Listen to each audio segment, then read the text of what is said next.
করে আল্লাহ পাকের নবী দায়িত্ব নিয়েছেন যে উম্মত আমি রাসূলুল্লাহ আমার উপরে দরুদ শরীফ পড়বে আমি শাফাআতি করে আল্লাহ পাকের জান্নাতে নিয়ে যাব। জোরে বলো, একটু আওয়াজ দিয়ে বলতে হবে সুবহানাল্লাহ। নবীজি যদি মাহশারের দিনে আমার মতন ঝুনো পাপীর শাফাআতি করে আমার আর টেনশন থাকবে? কারণ দরুদ পড়নে ওয়ালার জন্য নবীর শাফাআত করাটা ওয়াজিব। কত বড় সুখবর বলেন, কত বড় সুসংবাদ। এখন যারা দরুদ পড়তে মানা করে মনে করবেন না যে ওরা নবী থেকে আপনাকে দূরে হটিয়ে দিতে চায়। কি কথা ঠিক না বল বাবা? নবী থেকে আলাদা করতে চায়। জাহান্নাম কোন রাজা, কোন বাদশাহ, কোন নেতা, কোন নেত্রী, কোন দেশের মিনিস্টার, প্রধানমন্ত্রী কাউকে দেখে জাহান্নাম ভয় পায় না। যত হোমরা চমড়া হোক না কেন জাহান্নাম কাউকে দেখে ভয় পায় না। জাহান্নাম ভয় পায় একজনকে দেখে, যে হলো আশিকে রাসূল। সুবহানাল্লাহ। যার অন্তরে নবীজির মুহাব্বত রয়েছে জাহান্নাম তাকে দেখেই ভয় পাবে। কি কথা ঠিক না বল? মোবাইল ফোন আপনারা ব্যবহার করেন? মোবাইল মুরব্বীরা হয়তো আপনারা জানেন না তো মোবাইল সম্পর্কে। যারা আমার যুবক বন্ধুরা রয়েছে তারা তো মোবাইল সেট ব্যবহার করে। মোবাইল একটা অপশন আছে না? অপশনটা হচ্ছে ডিলিট অপশন, আছে না নাই? পাশাপাশি আরো একটা অপশন দেখতে পাওয়া যায় যেটাকে বলা হয় অল ডিলিট অপশন। ডিলিট মানে কোন একটা নির্দিষ্ট জিনিসকে ডিলিট করতে হলে ডিলিট নামক অপশনে গিয়ে ক্লিক করতে হয়, তাই না? সেটা বাদ যায়। কিন্তু অল ডিলিট মানে যেগুলো আপনি ডিলিট করবেন সব একসাথেই কিন্তু ডিলিট হয়ে যায়। নামাজ ইবাদত হিসাবে ভালো না খারাপ? জি ভালো না? কোন মানুষ বলবে যে নামাজ খারাপ ইবাদত? আফজালুল ইবাদাতি ইবাদাতুস সালাহ। পৃথিবীতে যত ইবাদত রয়েছে উত্তম ইবাদত হচ্ছে নামাজ। নামাজ পড়লে গুনাহ মাফ হয়, কিন্তু এটা অপশন ডিলিট অপশন। কি অপশন বললাম? মুরব্বিরা বোঝেন, এটা ডিলিট অপশন। রোজা একটা ভালো ইবাদত, এটা গুনাহ মাফের অপশন, কিন্তু এটা হচ্ছে ডিলিট অপশন। কিন্তু মুহাম্মদুর রাসূলুল্লাহ সাল্লাল্লাহু আলাইহি ওয়াসাল্লামের ভালোবাসা, তার অনুকরণ করাটা হচ্ছে কিন্তু অল গুনাহ মাফের ডিলিট নামক অপশন। সুবহানাল্লাহ। হুজুরকে ভালোবাসলে সব গুনাহ মাফ হয়। বলবেন এই তো পাগল হুজুর, কোথায় পেয়েছে কথা? আমি বলছি এমনটি নাই, কোরআনে কারীম তার দলিল। দলিলটা কি? কোরআনে কারীম। নবীকে অনুকরণ করলে জীবনের সব গুনাহ মাফ হয়ে যায়। বিশ্বাস মনে হয় আপনাদের হয় না নাকি? কার অনুকরণ করলে? মুহাম্মদ সাল্লাল্লাহু আলাইহি ওয়াসাল্লাম হুজুরের অনুকরণে কিন্তু জীবনের গুনাহ মাফ হয়। বলবেন কোথায় আছে কোরআনে কারীম?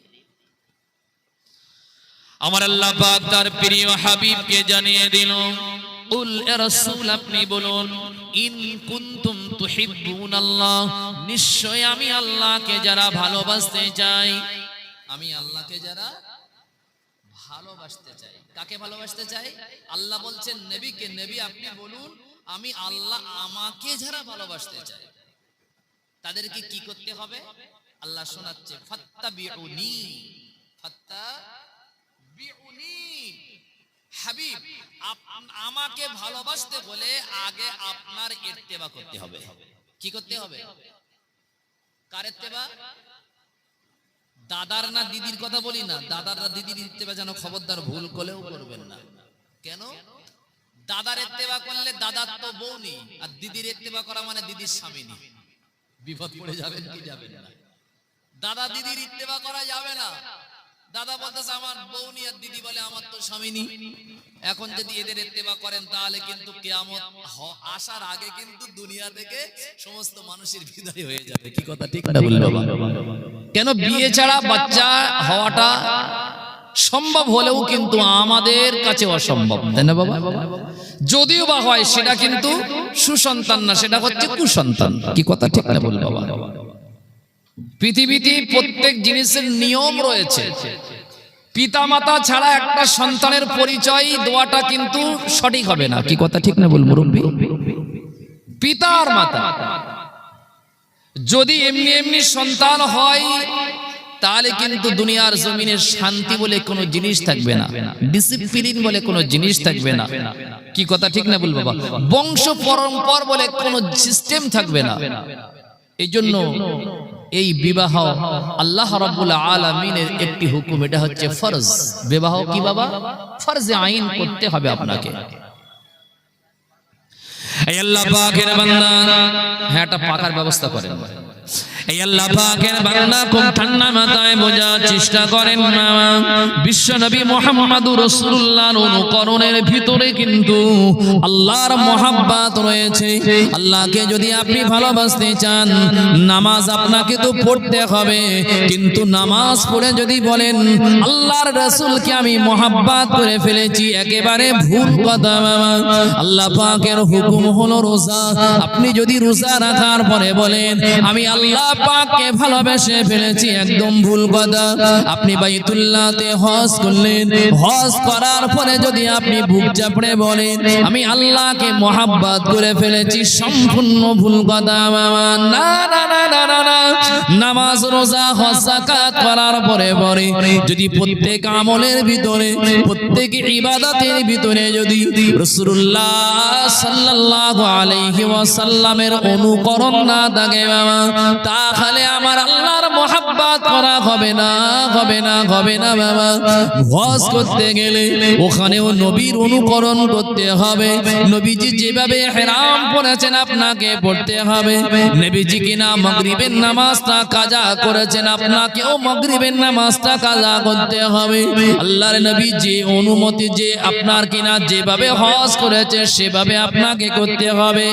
আপনি যদি মনে করেন না না না না না না, নবীকে দরকার নাই, আমি আমার মতন হজ করব, আমি আমার মতন করে কুরবানি করব, আমি আমার মতন করে আপনার কিনা মুজদালিফায় রাত্রি যাপন করব, আমি আমার মতন করে আরাফার অবস্থান করব, আমি আমার মতন করে করব, আমার নবীর দরকার নাই, আল্লাহকে আমি খুশি করব, এটা যেমন সম্ভবপর নয় বাবা।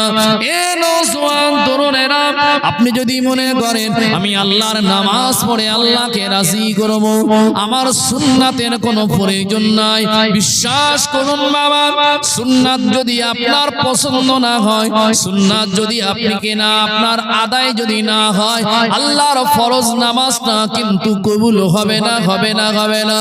এ নওজোয়ান তরুণেরা, আমার আল্লাহ পাক বললেন ফাত্তাবিউনি, আমি আল্লাহ আমার ভালোবাসা যদি বাসতে হয় অনুকরণ করতে হবে মুহাম্মাদুর রাসূলুল্লাহ সাল্লাল্লাহু আলাইহি ওয়াসাল্লাম। কেননা মুহাম্মাদের অনুকরণ ছাড়া আমি আল্লাহ আমার মহব্বত করা যাবে না। তাই রাসূলকে আমার আল্লাহ জানিয়ে দিলেন হাবিব আপনার অনুকরণের ভিতরে আমি আল্লাহ আমার মহব্বত রয়েছে। আর আপনার যারা অনুকরণ করবে, আপনাকে যারা ভালোবাসবে, আমি আল্লাহ আমাকে ভালোবাসা হয়ে যাবে। হাবিব তাদের জন্য সুসংবাদটাও শুনিয়ে দিলাম, ইয়াগফির লাকুম যুনুবাকুম, আমি আল্লাহ ওয়াদা করছি আপনার অনুকরণ করলেই আমি আল্লাহ পাক ওয়াদা করছি ইয়াগফির লাকুম যুনুবাকুম, তার জিন্দেগীর সমস্ত গুনাহ খাতা মাফ করে দিয়ে আমি আল্লাহ তাকে মাসুম বানিয়ে দেব। বলুন সুবহানাল্লাহ। নবীর অনুকরণ করলেই আপনার গুনাহ মাফ হবে। আমি বানিয়ে বললাম না, এটা কোরআনে কারীমের একটি আয়াত, সূরা আল ইমরানের আয়াত। কথা বুঝে আসছে বাবা? এখন যদি বলেন দরকার নাই, মসজিদের কোনায় বসে বসে শুধু জিকির করব লা ইলাহা ইল্লাল্লাহ, লা ইলাহা ইল্লাল্লাহ, লা ইলাহা ইল্লাল্লাহ, এক বছর কেটে গিয়েছে শুধু জিকিরই করছেন লা ইলাহা ইল্লাল্লাহ। আচ্ছা, লা ইলাহা ইল্লাল্লাহ জিকির করাটা ভালো না খারাপ? একটু বলেন বাবু, আপনাদের অসুবিধা হচ্ছে? লা ইলাহা মানে আল্লাহ ছাড়া কোনো মাবুদ, আল্লাহ ছাড়া কোনো উপাস্য নাই। তাহলে এটা ভালো না খারাপ? ভালো না? ভালো। হ্যাঁ, আমিও জানি এটা ভালো, কিন্তু সারা জীবন লা ইলাহা ইল্লাল্লাহ, লা ইলাহা ইল্লাল্লাহ, লা ইলাহা ইল্লাল্লাহ, লা ইলাহা ইল্লাল্লাহ জিকির করছি, আমি তরিকুল তাকে বলছি ভাই শুধু লা ইলাহা ইল্লাল্লাহ কেন বলিস? একটু মুহাম্মাদুর রাসূলুল্লাহটা বল না ভাই। তখন বলছে ওটার দরকার নাই, আমি আল্লাহকে ভালোবাসি। আমি কাকে ভালোবাসি? আল্লাহকে ভালোবাসলে অসুবিধা আছে? আছে আছে। শুধু আল্লাহকে ভালোবাসলে হবে না, লা ইলাহা ইল্লাল্লাহ জিকির হিসাবে ভালো হতে পারে, কিন্তু লা ইলাহা ইল্লাল্লাহ বলে আল্লাহকে খুশি করতে পারবেন না যতক্ষণ মুহাম্মাদুর রাসূলুল্লাহ না বলবেন। কি কথা ঠিক?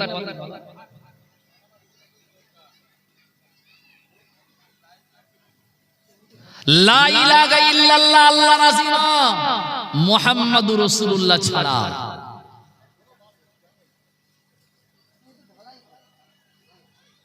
এখন যদি আমি বলি আমি আল্লাহকে অনেক ভালোবাসি, লা ইলাহা ইল্লাল্লাহ বললাম, এই তুমি মুসলমান যদি হতে চাও চলে এসো, বলো লা ইলাহা ইল্লাল্লাহ মুহাম্মাদুর রাসূলুল্লাহ। ও বলছে আমি আল্লাহর না বিরাট ভালোবাসি, তা মুহাম্মাদুর রাসূলুল্লাহটা বাদ দিয়ে আমি শুধু লা ইলাহা ইল্লাল্লাহটাই পড়বো, সে কি মুসলমান হতে পারবে বাবা? হতে পারবে? সে কি ঈমানদার? না, ওর ঈমান আবু জেহেল মার্কা ঈমান। কি ঈমান বুঝতে পারেন না? আবু জেহেল মার্কা ঈমান। আবু জেহেল বলতো আমিও কাবার মালিককে বিশ্বাস করি, কাবার যে প্রভু আমি তাকে বিশ্বাস করি, কাবার মালিককে আমি ভালোবাসি। কাবার মালিক মানে কে? আল্লাহ। কিন্তু মুহাম্মাদুর রাসূলুল্লাহ নিয়ে আমার অবজেকশন, মুহাম্মাদুর রাসূলুল্লাহ নিয়ে আমার অবজেকশন। এই জন্য বাবা, আল্লাহকে খুশি করতে হলে আগে তার প্রিয় হাবিবকে খুশি করতে হবে। প্রিয় হাবিবকে যদি আপনি অনুকরণ করতে পারে, আমার আল্লাহ অলরেডি কিন্তু খুশি হয়ে যাবে। এই আল্লাহ পাকের বান্দা, চলুন আগে যাওয়া যাক। আল্লাহ পাক রব্বুল আলামিন তিনি বললেন, হাবিবুল্লাহর অনুসরণ করো, লা ইলাহা ইল্লাল্লাহ মুহাম্মাদুর রাসূলুল্লাহ তোমাকে মানতে হবে বাবা। আপনি যদি বলেন লা ইলাহা ইল্লাল্লাহ মানি, মুহাম্মাদুর রাসূলুল্লাহকে মানি না, আপনি বললেও আমি আপনাকে বলছি আপনি একজন ঈমানদার না। লা ইলাহা ইল্লাল্লাহ এটা হলো নামাজ, আর মুহাম্মাদুর রাসূলুল্লাহ হলো সুন্নাত। কিন্তু লা ইলাহা ইল্লাল্লাহর সাথে যদি মুহাম্মাদুর রাসূলুল্লাহর অনুকরণ তথা সুন্নাত না থাকে, তাহলে আল্লাহকে পাওয়া যাবে না, যাবে না, যাবে না। গাল বোঝায় দাড়ি হলেও আল্লাহকে পাবেন না, পা পর্যন্ত জামা থাকলেও আল্লাহকে পাবেন না, নামাজ পড়ে পড়ে কপাল কালো করলেও আল্লাহকে পাবেন না। তাসবিহ টিপে টিপে যদি আপনার হাতে দাগ হয়ে যায়, তাসবির দানা যদি ক্ষয় হয়ে যায় বাবা, আল্লাহকে পাওয়া যাবে না। যদি আপনি স্বীকার করেন আল্লাহকে ভালোবাসি, মুহাম্মাদুর রাসূলুল্লাহকে আমি অনুকরণ করি, আল্লাহ বলছে বান্দা আমার মহব্বত করা হয়ে গেল, তুই এতটুকু কথা বলার কারণে ইয়াগফির লাকুম যুনুবাকুম, আমি আল্লাহ তোর জিন্দেগীর সমস্ত গুনাহকে maaf করে দিলাম। বলুন সুবহানাল্লাহ, একটু আওয়াজ দিয়ে বলুন সুবহানাল্লাহ। তাহলে মুহাম্মাদুর রাসূলুল্লাহর অনুকরণ ছাড়া আল্লাহকে রাজি, আল্লাহকে খুশি করা যাবে? যাবে? হুজুরকে কতটা মহব্বত করতে হবে, কতটা মহব্বত করতে হবে? বলে হুজুর তা কি করে বলবো? নবীকে এমন মহব্বত করতে হবে নিজের জীবনের থেকেও বেশি। সুবহানাল্লাহ বলুন, নিজের জীবনের থেকেও বেশি। নবীজি সাল্লাল্লাহু আলাইহি সাল্লাম তার আপন চাচাতো ভাই হযরতে আলী রাদিয়াল্লাহু আনহুর সহোদর ভাই, নিজের ভাই আবু তালিবের ছেলে, যার নাম হলো হযরতে জাফর বিন আবি তালিব রাদিয়াল্লাহু তাআলা। জাফর বিন আবি তালিব, আল্লাহর নবী সাল্লাল্লাহু আলাইহি সাল্লাম তাকে মুতার যুদ্ধের সেনাপতির দায়িত্ব দিয়েছিলেন। মুতার যুদ্ধের সেনাপতির দায়িত্ব। জাফর রাদিয়াল্লাহু আনহু কে আল্লাহর নবী ডাকলেন, ও জাফর শোনো তো। হযরতে জাফর রাসূল করিম সাল্লাল্লাহু আলাইহি সাল্লামের কাছে আসলেন, এসে বলছে হুজুর আপনি আমাকে ডাকলেন, আল্লাহর নবী বলছে তোমাকে মুতার যুদ্ধের সেনাপতির দায়িত্ব দিয়েছি, আমি নবী তোমাকে আদেশ করছি তুমি বাড়িতে যাও, তোমার ঘরে তোমার মা রয়েছে, তোমার ঘরেতে তোমার ছোট ছোট দুটো বাচ্চা রয়েছে, তোমার ঘরে তোমার বিবি রয়েছে, তাদের সাথে দেখা করে এসো, তাদের সাথে দেখা করে এসো। আল্লাহর নবীকে তারা কতটা মোহাব্বত করেছিল বাবা। হযরতে জাফর রাদিয়াল্লাহু তাআলা আনহু আল্লাহর নবীর কথা শোনার সাথে সাথে আল্লাহর নবীর সাহাবী হযরতে জাফর বিন আবি তালিব রাদিয়াল্লাহু তাআলা আনহু হুজুর দৌড়ে দৌড়ে ঘরেতে পৌঁছে গেলেন বাবা। হযরতে জাফর বাড়িতে গেলেন, বিবির সাথে সাক্ষাৎ করলেন, মায়ের সাথে সাক্ষাৎ করলেন। হযরতে জাফর ওই সময় দুটো বাচ্চার কাছে পৌঁছে গেলেন। এই নওজোয়ান তরুণেরা হযরতে জাফর রাদিয়াল্লাহু তাআলা আনহু বাড়িতে গিয়ে দুটো ছোট্ট ছোট্ট বাচ্চা আছে তারা বাবা। একটা বাচ্চার বয়স 2 বছর আর একটা বাচ্চার বয়স 3.5 বছরের একটু বেশি হবে।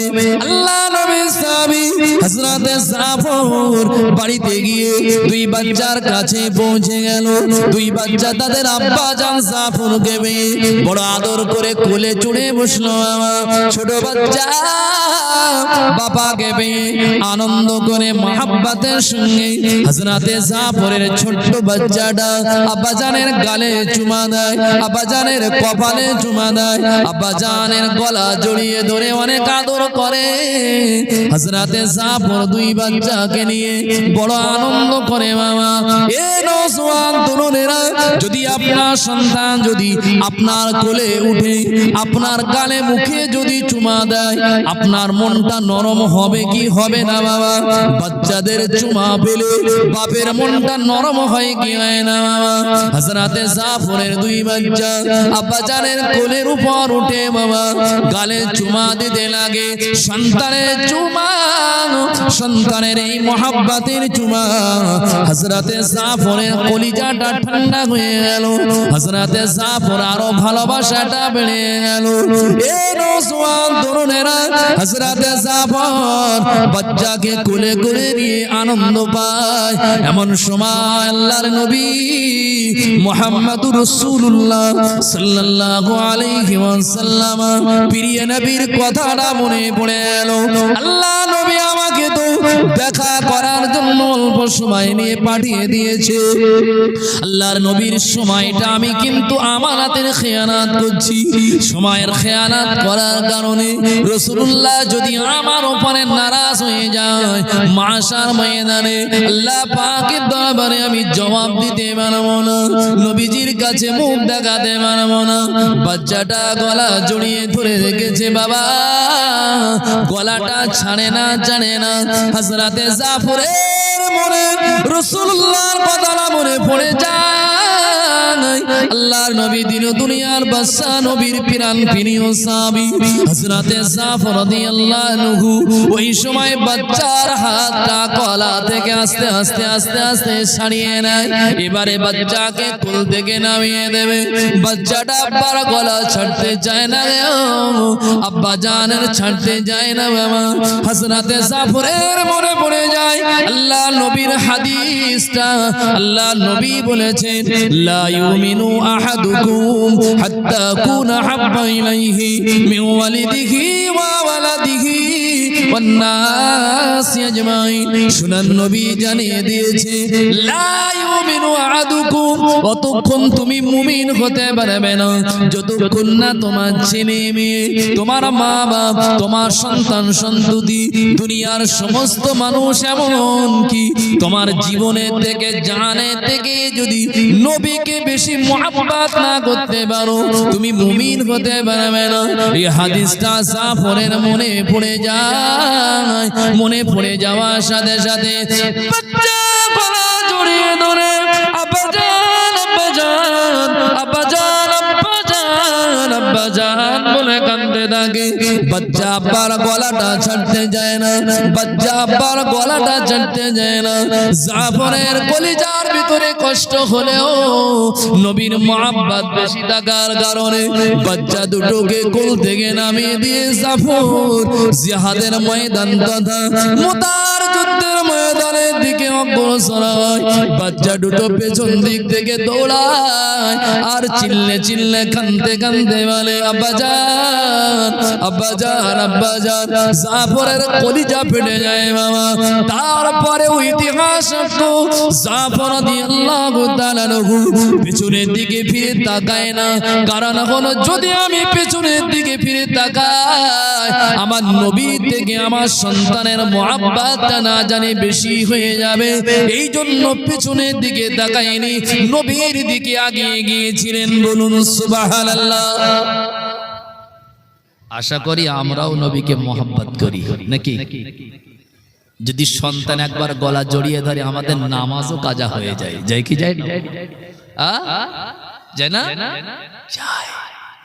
সন্তানকে মুহাব্বত করতে বাধা দেয়, বিশ্বাস করুন, কিন্তু মুহাব্বতটা যেন নবীর থেকে বেশি না হয়ে যায়, তাই না?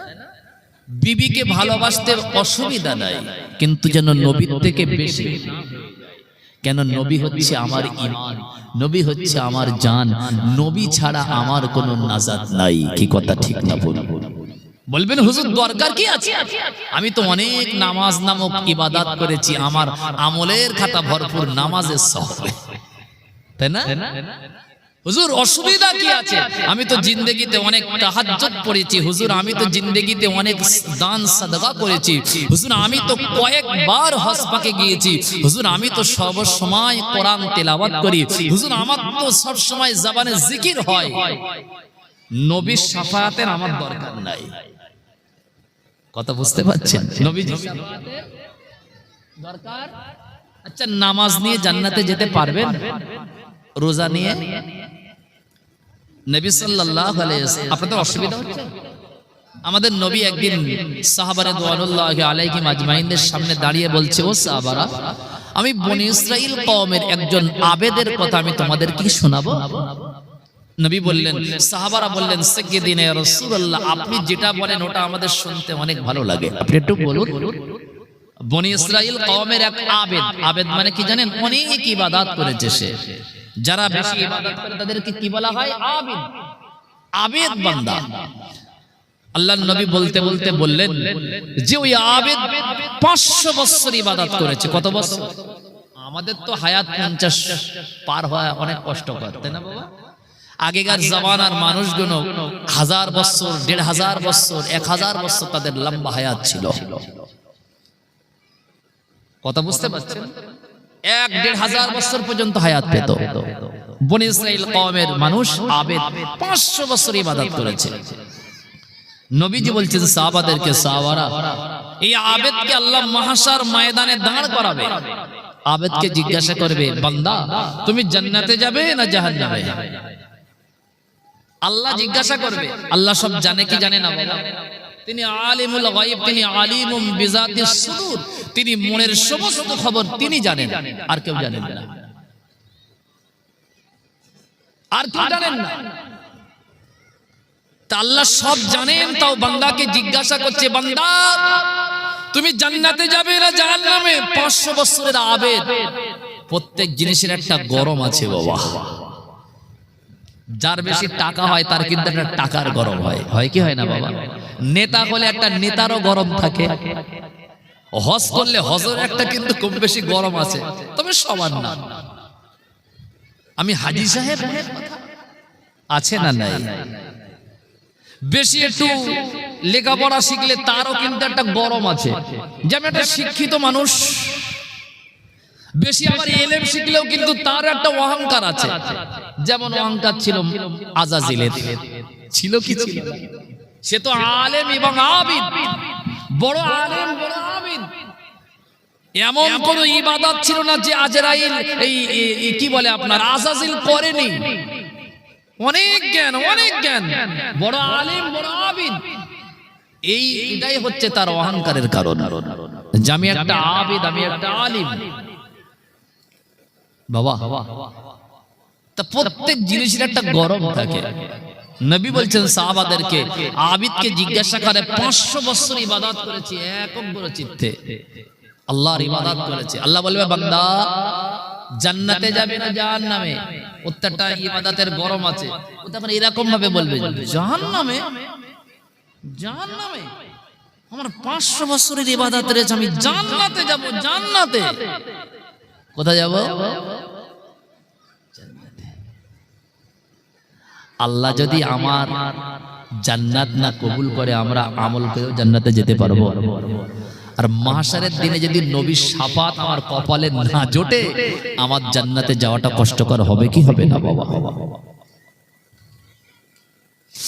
আল্লাহ পাক তিনি সব জানেন বাবা। আমি একদম বানিয়ে ওয়াজ করছি না, প্রত্যেক কথাটা কোরআন এবং হাদিস দিয়ে বলছি। ভুল আমার ওয়াজ যেন বুঝবেন না।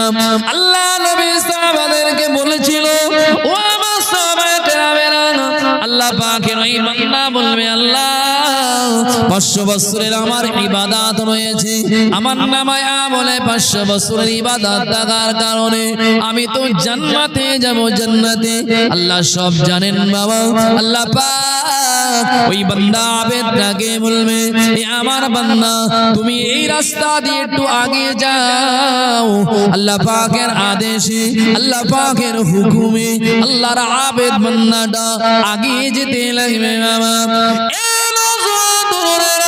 আমার আল্লাহ পাক রব্বুল আলামিন জাহান্নাম থেকে, জাহান্নামের গরমি গরমি হাওয়া, জাহান্নামের উষ্ণ উষ্ণ হাওয়া বাবা আল্লাহ পাক ওই আবেদ বান্দার গায়েতে লাগিয়ে দেবে। লেগে যাওয়ার সঙ্গে সঙ্গে আল্লাহর আবেদ বান্দাটা তৃষ্ণায় ছটফট ছটফট করতে থাকবে। আবেদটা কি বললো? আল্লাহ আমার 500 বছরের ইবাদত রয়েছে, আমি তো জান্নাতে যাব। আল্লাহ বলছে, যাও এই রাস্তা দিয়ে আগিয়ে যাও।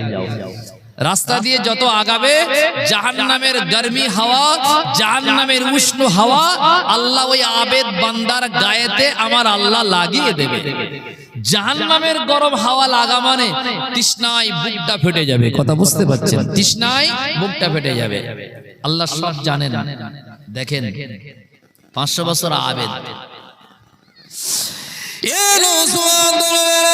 আমার আল্লাহ পাক তার মালাইকা ফেরেশতাকে পাঠিয়ে দেবেন, ও আমার মালাইকা ফেরেশতারা চলে যাও, এ আমার ফেরেশতা পৌঁছে যাও আমার এই বান্দা আবেদ বান্দার সম্মুখে। আমার বান্দা তৃষ্ণায় বুকটা তার ফেটে যায়।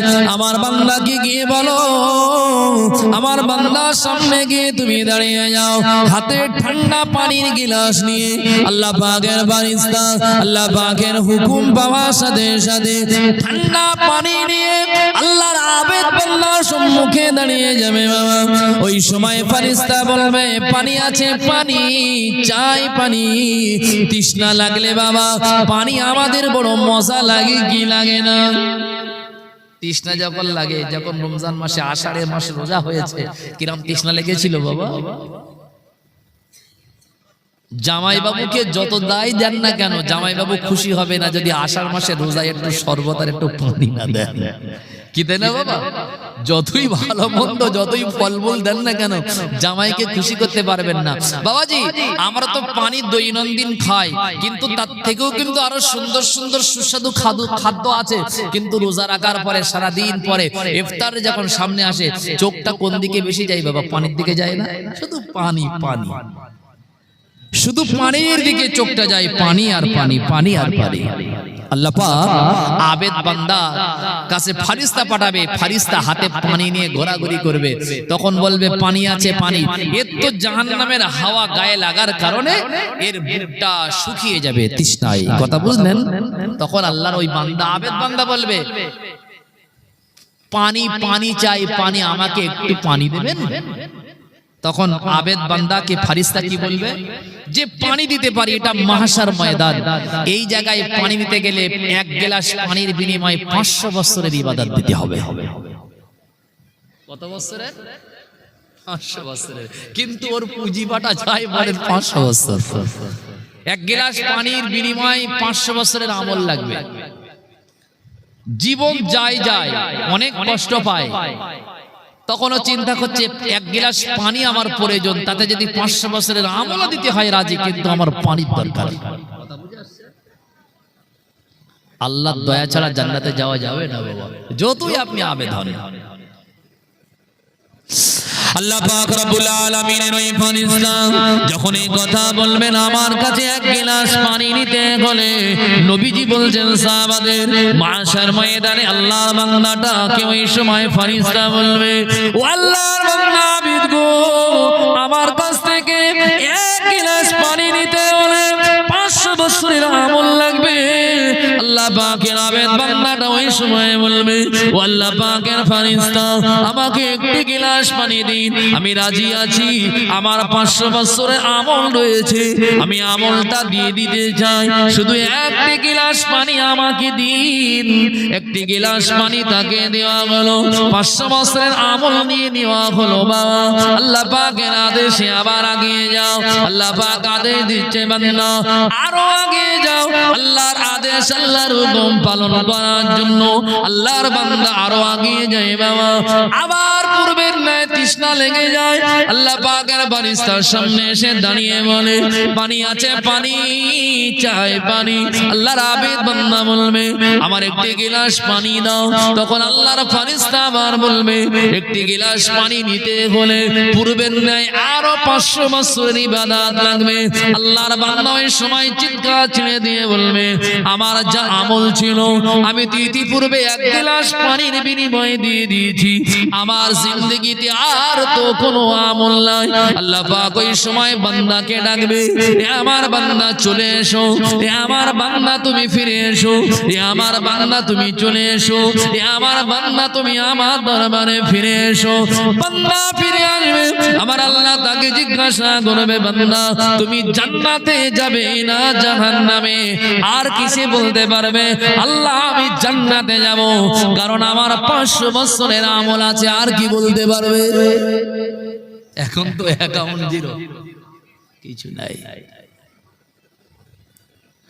আল্লাহর আবেদ বান্দা ওই সময় নবীজি বললেন আল্লাহ পাকের রব্বুল আলামিনের কাছে ও ঝড় নয়নে কেঁদে কেঁদে বলবে আল্লাহ ইবাদতে জান্নাতে যাওয়া যায় না আপনার দয়া ছাড়া আপনার মায়া ছাড়া আপনার অনুগ্রহ ছাড়া আপনার দয়া ছাড়া আপনার মায়া ছাড়া মাশার ময়দানে আল্লাহর কোন বান্দা জান্নাতে যেতে পারবে না আল্লাহ গো আমার আর কোনো আমল নাই এখন শুধু আছে আমার আল্লাহর দয়া আমি আল্লাহর দয়ার অপেক্ষায় রয়েছি আল্লাহ বলবে বান্দা তুই আমাকে দয়াময় বললি তুই আমাকে গফুর রহিম নাম সাক্ষী দিলি আমি আল্লাহ তোর সব অপরাধকে মাফ করে দিয়ে আমার গফুর রহিম নামের ওসিলায় আমার গফুর রহিম নামের বরকতে বান্দা আমি তোকে জান্নাত দিয়ে দিলাম বলুন সুবহানাল্লাহ এ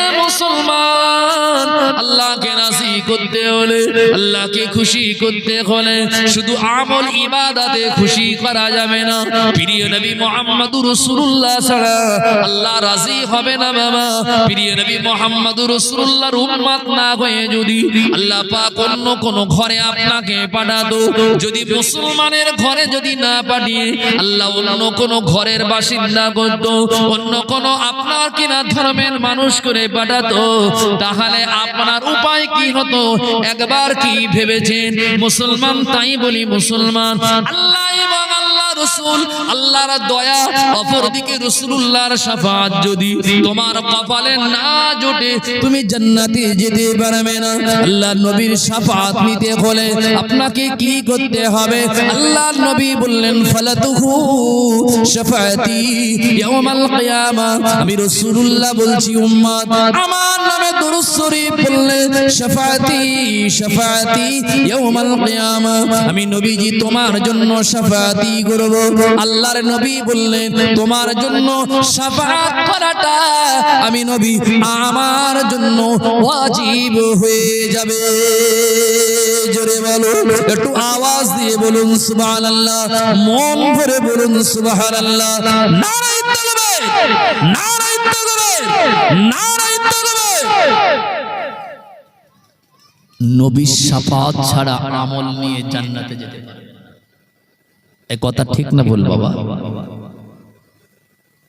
আল্লাহকে রাজি করে নয় নবীকেও রাজি করতে হবে আল্লাহকে রাজি করলেন, নবীর দুশমনি করলে তোমার কিন্তু ঠিকানা জাহান্নাম, আপনার সাথে হবে।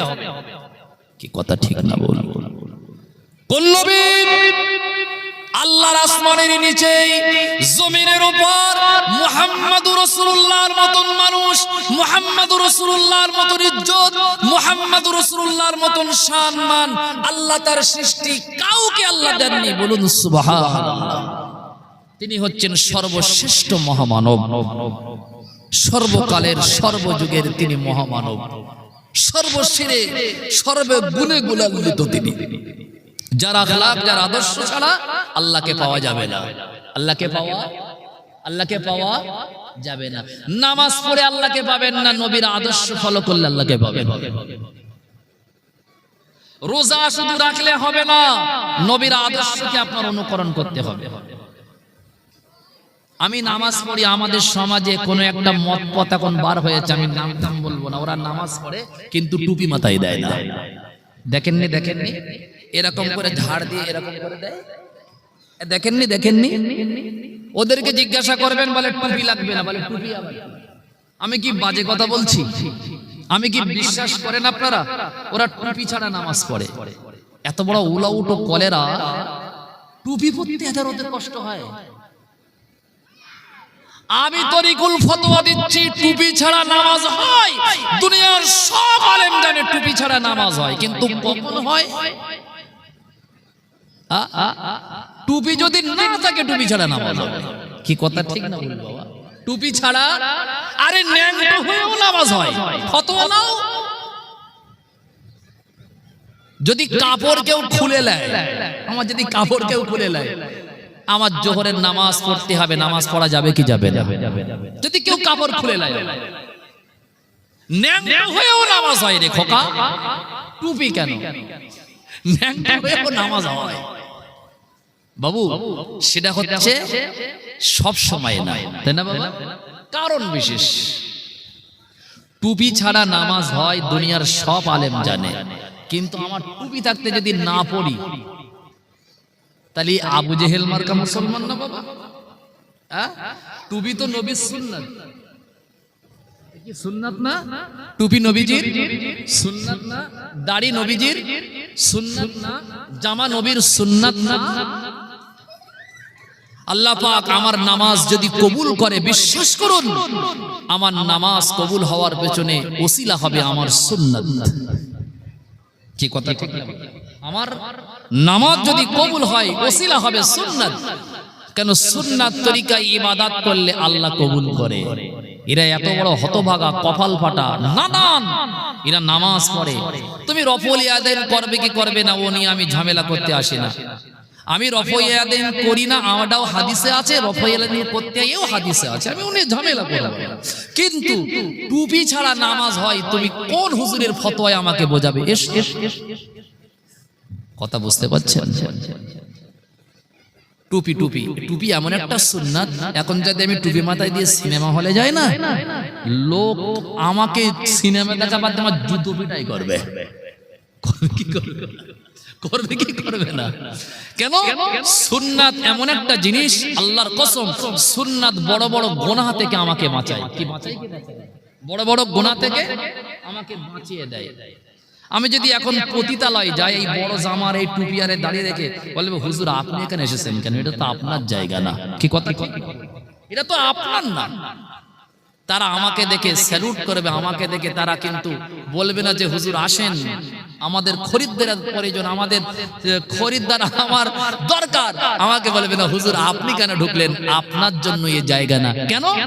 আমি ব্যক্তি না, আমি ব্যক্তিকে মানা করে না, তারা মানা করবে আমার নবীর সুন্নাতকে দেখে। কি কথা ঠিক না বল? আমি টুপি খুলে দাড়ি চেঁচে জামা বাদ দিয়ে সুটা শার্ট করে যদি যাই পতিতালয়, বলবে এসো দাদা এসো।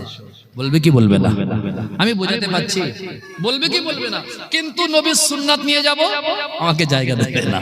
তাহলে সুন্নাত বড় বড় গুনাহ থেকে বাঁচায়। সুবহানাল্লাহ। বড় বড় গুনাহ থেকে সুন্নাত আপনাকে বাঁচাবে। এইজন্য সুন্নাতের পায়রবি করতে হবে। মুখে বলি নবীকে ভালোবাসি, কিন্তু নবীর সুন্নাতকে ভালোবাসি না, ভালোবাসা হবে? জি জি। মুখে বলি নবীকে ভালোবাসি, কিন্তু নবীর সুন্নাতের ধার ধরি না, ভালোবাসা হবে? টুপি হচ্ছে একটা সুন্নত। শোনো, টুপি ছাড়া নামাজ হয় কিন্তু নামাজ কবুল হয় না। নামাজ কবুল হয় না, এটা আমি ফতোয়া দিলাম। বিশ্বাস করলেও সত্য, না করলেও সত্য।